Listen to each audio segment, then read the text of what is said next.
Baldurs Gate is among one of the most popular and well-known locations in Dungeons & Dragons history, with many games set in the titular trading city that captured many imaginations over the years.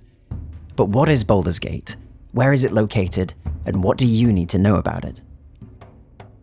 Baldurs Gate is located 40 miles upstream of the river Kionthar from the Sword Coast, located in western Faerun.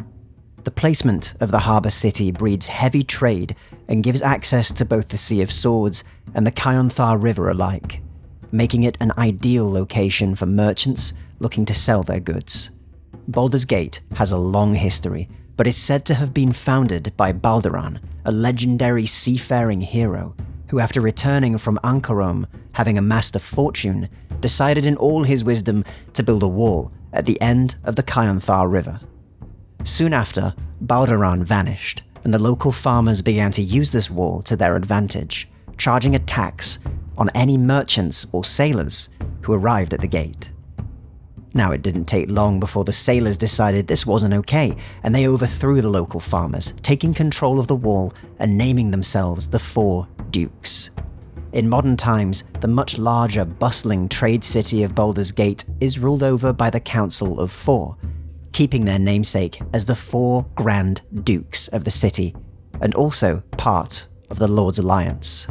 Baldurs Gate is split into 3 wards. The upper city, where the nobility still reside, referring to themselves as the Patriarchs, who look down from their hill over the lower and outer cities, living in the oldest section of the city to this day.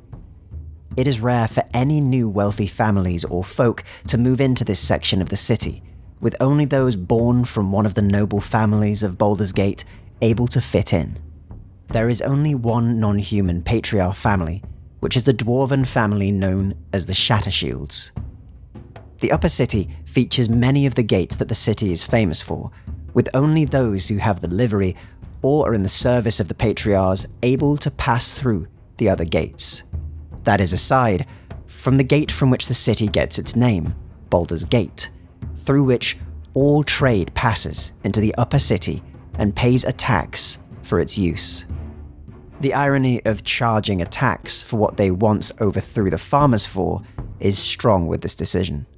The lower city finds itself pushed up against the grey harbour, plunged in an almost year-round damp fog that is fought against only by the lanterns that are lit by the citizens of the city themselves. The ground near Baldurs Gate is not what one would consider healthy, and so the area is rather drab.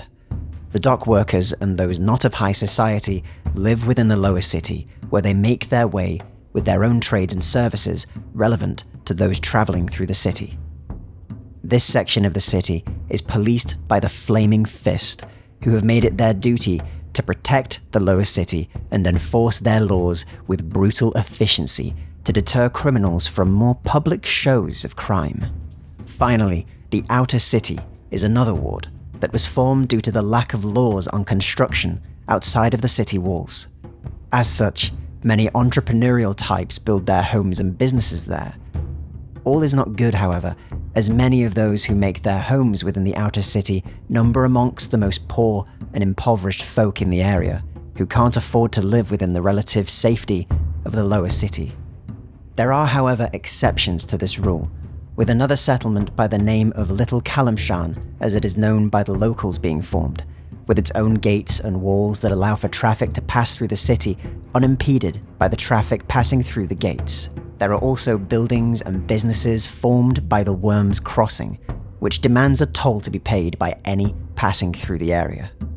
Despite the Flaming Fist and the Watch, however, crime is still very much a problem for the city, with an underground organisation known simply as the Guild having operated within the city in its past.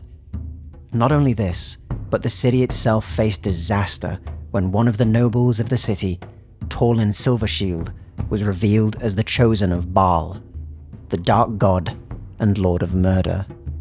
The city of Baldurs Gate has a long history with the followers of Baal, one that still haunts it to this day. Thank you for watching the first in a series of lore videos that will break down and explore the lore of Dungeons & Dragons. I hope you enjoyed this little dive into Baldurs Gate. If you want to see more content on tabletop RPGs, check out the Throw the Dice series on my channel, along with more updates coming weekly.